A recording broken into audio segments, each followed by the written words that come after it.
Hey, my name is Kellen Crane. As I prep to start my first week of college classes, I've been reflecting upon just how much this church has meant to me for these last 19 years. On Sunday, July 3rd, 2001, my granddad Jim Reynolds stood exactly on this spot and announced that I had been born. The next Sunday, I was right here. My parents stuck me behind the piano while they led worship, and for dang near every Sunday since, I've been right here. I'm flooded with gratitude that my parents raised me in this church.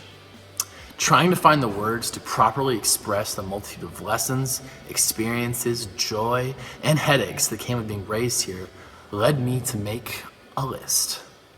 So here are the top 10 things that I learned growing up at Lake Highlands Church.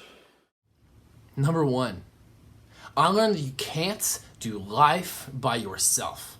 No matter how macho or cool or mysterious you think you are, you can't do it alone. Community is, in my opinion, the most important part of church. Communities formed me. It shaped me into the man I'm growing into. Communities taught me how to listen, how to share, how to trust, how to have conflict, and how to grow from it. From the beginning, I was taught by a community of a plethora of powerful faith warriors.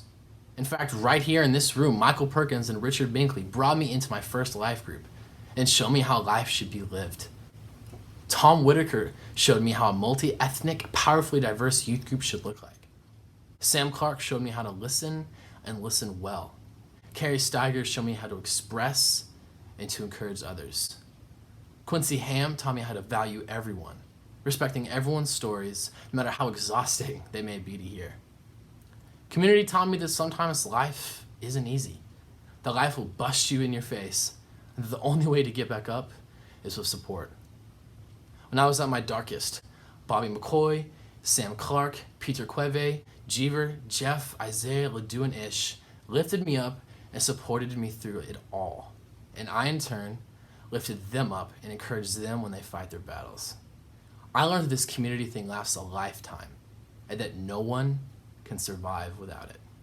Number 2, I learned the Bible stories right here from John Cundiff, Art Russell, Sandy Brush, and Miss Merrily.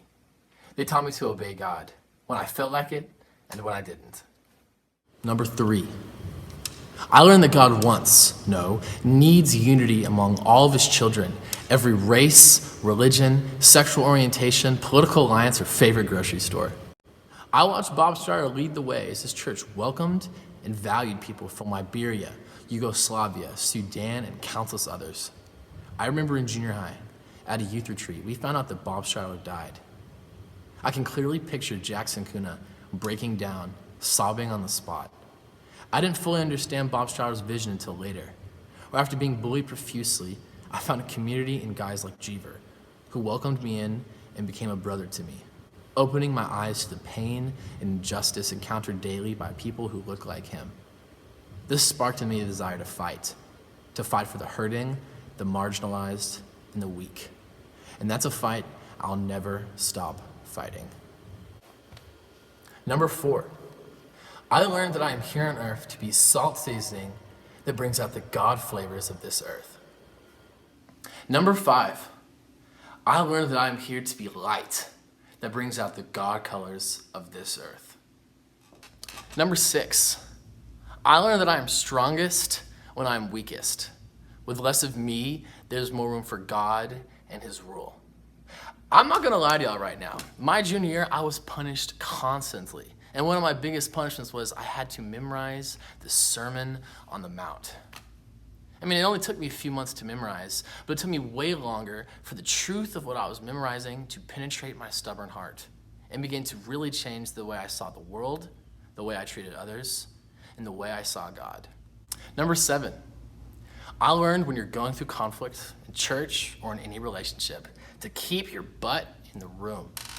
When I want to run away from conflicts, I learned instead to stay in the room and talk and pray and reconcile. When this church blew up during the 2016 election, I watched people leave, people I really love. I'm not hating on them, they had their reasons, but I watched all of you stay, even when it hurt.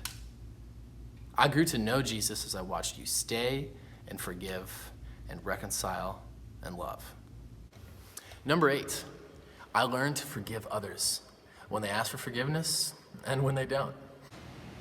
Number 9, I learned that if the church doesn't let women use their gifts, then we all just might as well chop off one of our legs.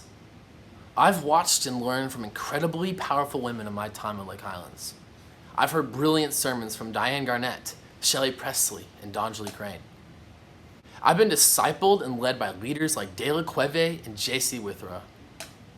I've been incredibly blessed and inspired by Julie Tipps's wisdom, by Tracy Seal's perseverance and dependability, by Lydia Mamamwe and Esther Dika's consistency and devotedness to the Father. But man, do we have a long way to go. But who knows? Maybe this year we're the first one that we have a female elder. Number 10, I've learned what powerful preaching looks like. For 16 years, I watched my grandpa, Jim Reynolds, powerfully announce the kingdom. I watched him speak wisdom over an entire body with power and prophetic insight.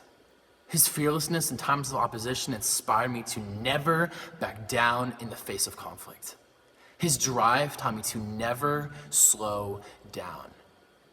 His words to us have left an everlasting impression on me.